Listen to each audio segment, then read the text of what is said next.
Blame I Ada for refusing to let my family back into my life after they abandoned me when I needed them most? Hey Reddit, I've been a long-time lurker here, especially on subs like AIT and Legal Advice, though I rarely post. But after everything that's happened in my life, I felt compelled to share my story. It's long, dramatic, and at times incredibly painful to recount, but I think it has a good message at the end. I'm not really asking AIT anymore. I know I'm not, but I want to lay it all out there. This isn't about me being angry, not anymore. It's about peace, boundaries, and how you define family. The beginning of the end. The accident. My story begins almost 2 decades ago, back when I was a naive, somewhat clumsy 19-year-old. I was fresh out of high school, working a part-time job, and dreaming of going to college for engineering. My family, my parents, my older brother Mark, and my younger sister Sarah, seemed pretty typical. We weren't rich, but we were comfortable, and I thought we were close. Then came the night that shattered everything. I was driving home from a friend's house. It was raining, visibility was poor, and the roads were slick. Suddenly, a deer darted out into the road. I swerved hard to avoid it, lost control of the car, and smashed into a tree. I woke up in the hospital a few days later. I had a concussion, a broken arm, several broken ribs, and most devastatingly, a spinal injury. The doctors were grim. They said I would be paralyzed from the waist down, permanently. You can imagine the shock, the terror, the grief. My world as I knew it was over. I was a vibrant, active kid, and now I was facing a life in a wheelchair. My family was there, at first. My mom cried, my dad looked stoic. Mark offered awkward words of encouragement. Sarah, being younger, seemed mostly confused and scared. They said all the right things. We'll get through this. We're a family. We'll figure it out. But as the weeks turned into months, and the reality of my situation set in, their words began to ring hollow. The abandonment. My recovery was long and arduous. Physical therapy was brutal, emotionally and physically. I was in pain constantly, struggling with basic tasks, and grappling with a future I hadn't imagined. I needed help with everything: getting dressed, bathing, moving around the house. My parents had to renovate parts of the house to accommodate my wheelchair, which they constantly complained about as an expense and inconvenience. The constant complaints, the sighs, the exasperated looks, they wore me down. My mother, once my biggest cheerleader, became distant and resentful. She'd say things like, "We had so many plans for retirement, now look at this." My father, who had always been emotionally reserved, became colder, often disappearing to his man cave or for long drives. Mark and Sarah were worse. Mark, 2 years my senior, had always been competitive. Now, he seemed to see me as a burden, a reminder of what could happen. He stopped visiting me in my room, stopped talking to me, and openly resented the attention I needed from our parents. Sarah, influenced by their attitudes, became awkward and avoided me. The final straw came when the insurance settlement for the accident was finalized. It wasn't a massive sum, just enough to cover some medical bills and initial home modifications, certainly not enough for lifelong care. My parents saw it as a windfall they were entitled to. They argued that because the car was theirs, even though I had paid for gas and insurance, and because they were my caregivers, the money should be theirs to manage. They wanted to use it to offset their expenses incurred by my care, and even suggested using some for future family needs. Read, their retirement. I refused. This money was for my future, for my needs as a disabled person. The argument was ugly, filled with accusations and venom. My father, in a fit of rage, screamed that I was ungrateful and a leech. My mother tearfully accused me of tearing the family apart. Then, they gave me an ultimatum. Either you agree to let us manage the funds and live by our rules, or you can find somewhere else to go. I was 20, paralyzed, and still reeling from the trauma. I had nowhere to go, no income, but something inside me snapped. The sheer callousness, the blatant disregard for my well-being, the abandonment of responsibility. It was a betrayal so profound it cut deeper than any physical wound. I looked them in the eye, tears streaming down my face, not from sadness, but from a newfound fierce resolve. "Fine," I choked out. "I'll go." The next day, with the help of a sympathetic social worker from the hospital who had stayed in touch, and a small portion of my settlement money, the rest was in a trust I controlled. I moved into an accessible apartment. My parents barely said goodbye. Mark and Sarah didn't show up at all. I was alone. The wilderness years, from rock bottom to rising up. Those first few years were hell, absolute unadulterated hell. I was angry, depressed, and terrified. I had no support system, just my own stubborn refusal to give up. I relied heavily on state disability benefits, a small income from remote data entry work I found, and the occasional help from my social worker, Sarah. She was my angel, helping me navigate bureaucracy and connecting me with resources. I spent countless hours in physical therapy, not just to regain strength, but to learn how to live independently.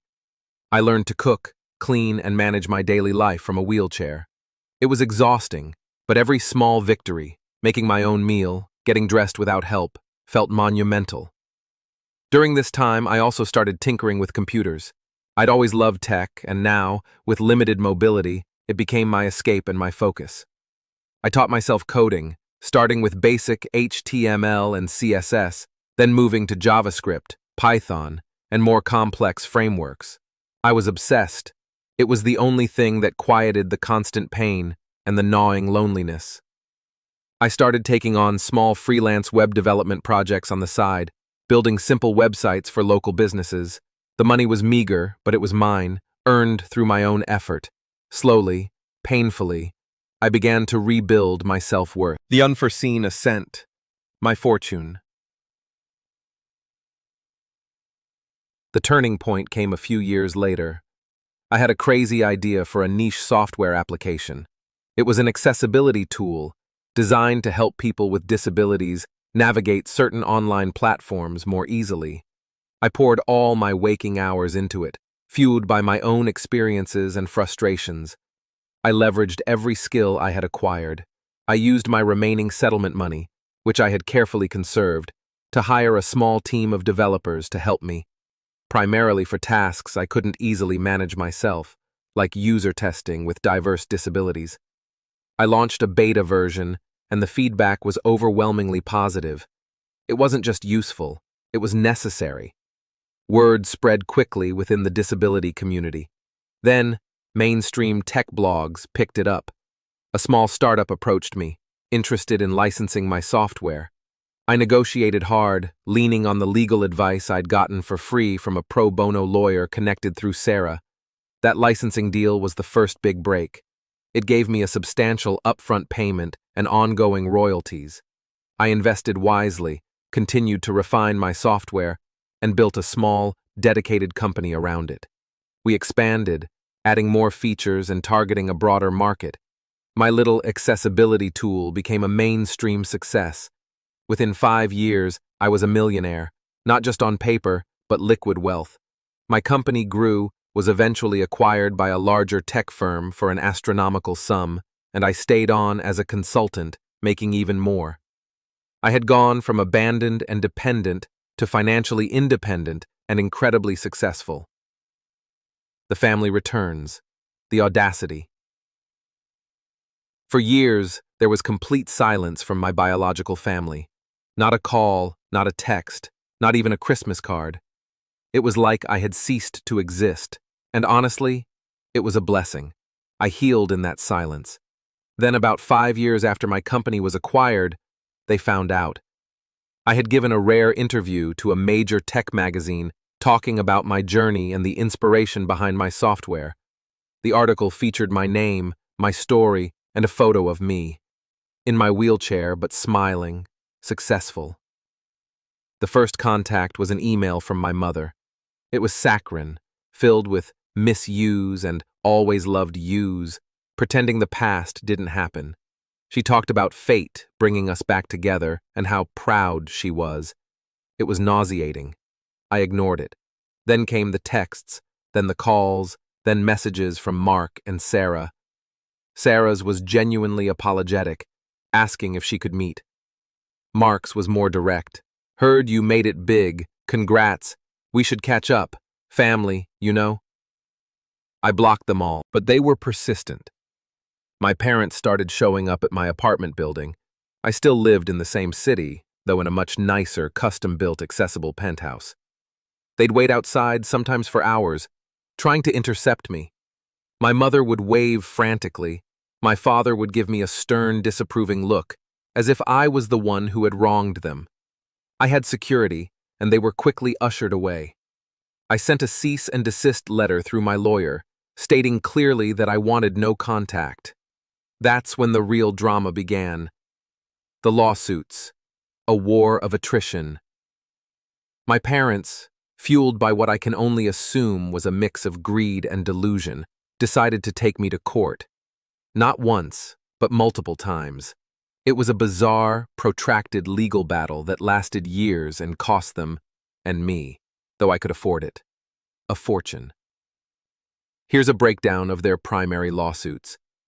Breach of parental duty, emotional distress, dismissed. They claimed I had abandoned them, causing them immense emotional distress and financial hardship by not supporting them in their old age. This was quickly dismissed as frivolous. My lawyers pointed out that they had literally given me an ultimatum to leave their home when I was injured and vulnerable. The court saw through it immediately. Claim on accident settlement. Dismissed. They tried to argue that the initial accident settlement, which I had used to start my company, was rightfully theirs, or at least a portion of it, because the car was registered in their name and they had incurred expenses caring for me before I abandoned them. My lawyers presented the original signed agreement for the trust, the clear paper trail of how the funds were used, and the documentation of their explicit demand for me to leave. This was another quick dismissal. Share of business profits, investment claim, dismissed. This was the wildest one. They tried to argue that because they had supported me during my recovery, i.e., the first few months before they kicked me out, they were effectively investors in my future, and therefore entitled to a share of my company's profits. They claimed their care and the roof over my head constituted a form of early-stage capital. The judge practically laughed them out of court. My lawyers meticulously documented every single interaction, every complaint, every instance of their neglect, and the clear, undeniable fact that I built my company long after they had cut ties. Grandparental rights, fought hard, lost badly. This was the one that truly enraged me. By this time, I was happily married to my incredible wife, Clara, whom I met through a mutual friend at an accessibility tech conference. We had 2 beautiful children, a son and a daughter. My parents, upon discovering I had kids, probably through social media stalking, filed for grandparental visitation rights. This case was a brutal fight. They tried to paint me as a bitter, vindictive son who was unfairly denying them access to their innocent grandchildren. They brought up old family photos, tearfully recounted fabricated stories of a loving childhood, and tried to portray me as unfeeling. My legal team was ready. We presented a mountain of evidence, detailed medical records and social worker notes from after the accident, outlining their abandonment and neglect, emails, texts, and recorded phone calls, with my consent. As I had informed them, I was documenting all interactions after the cease and desist, where they were manipulative, demanding, and abusive. Testimony from my social worker, who bravely recounted their behavior. Testimony from my friends and colleagues, who spoke about the years of their silence and my subsequent struggle and success. My own testimony, delivered calmly and factually, detailing the trauma of their abandonment and my subsequent journey. The judge in the grandparental rights case was visibly moved by my story and appalled by my parents' behavior. The core of my argument was simple. These people were not safe, stable influences for my children. They had abandoned me, their own child, in his darkest hour. Their motivation was clearly financial, not genuine love for grandchildren they had never even met. Granting them access would expose my children to their toxic, opportunistic behavior and create a chaotic, confusing environment. The judge ruled decisively in my favor, denying their petition. The ruling stated that their actions constituted severe parental abandonment and that their pursuit of grandparental rights was not in the best interest of the children, citing a pattern of self-serving and exploitative behavior. It was a complete and utter victory. The legal aftermath and the peace after the grandparental rights ruling, the lawsuit stopped. The public humiliation, the mounting legal bills, and the sheer lack of any legal leg to stand on finally forced them to retreat. They exhausted every avenue. They tried to appeal some of the earlier dismissals, but those were also rejected. The final court order included a permanent restraining order against them approaching me, my wife, or our children. It was a huge relief. The legal battles had been draining, but I never wavered. I knew what I was fighting for: my peace, my family's safety, and a future free from their toxic influence. And I won every single time. My brother, Mark, had tried to contact me during the initial lawsuits, attempting to mediate and suggesting I be the bigger person. I told him simply, "You stood by and watched them abandon me. You are complicit." He tried to argue he was young and scared, but I saw no real remorse, only an attempt to gain favor. I cut him off too. Sarah, however, was different. She had reached out with genuine remorse during my wilderness years. She was much younger when the accident happened, and later admitted she had been scared and easily influenced by our parents. She had tried to visit me secretly and later helped me with resources. She showed real, sustained regret and had clearly distanced herself from our parents' toxic behavior. I forgave her, not for their sake, but for hers and mine.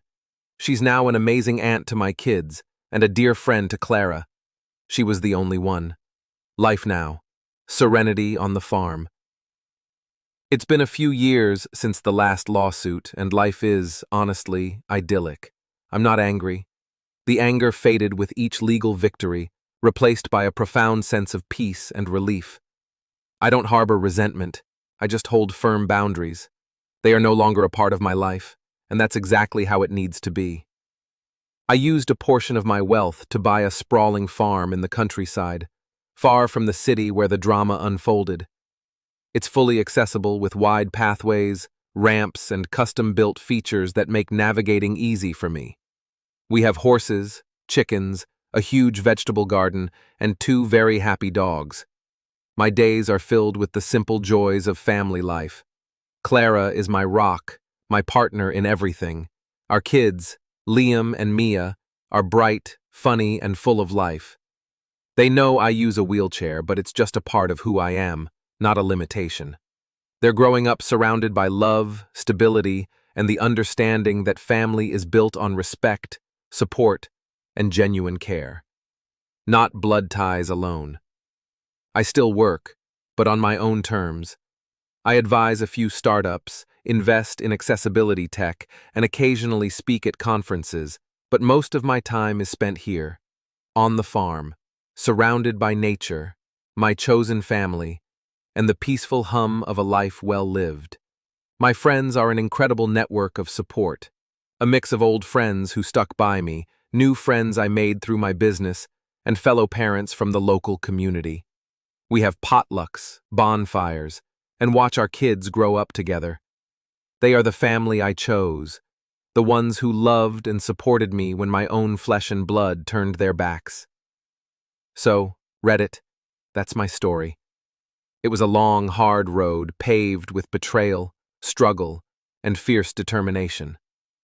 But it led me to a place of profound happiness and freedom.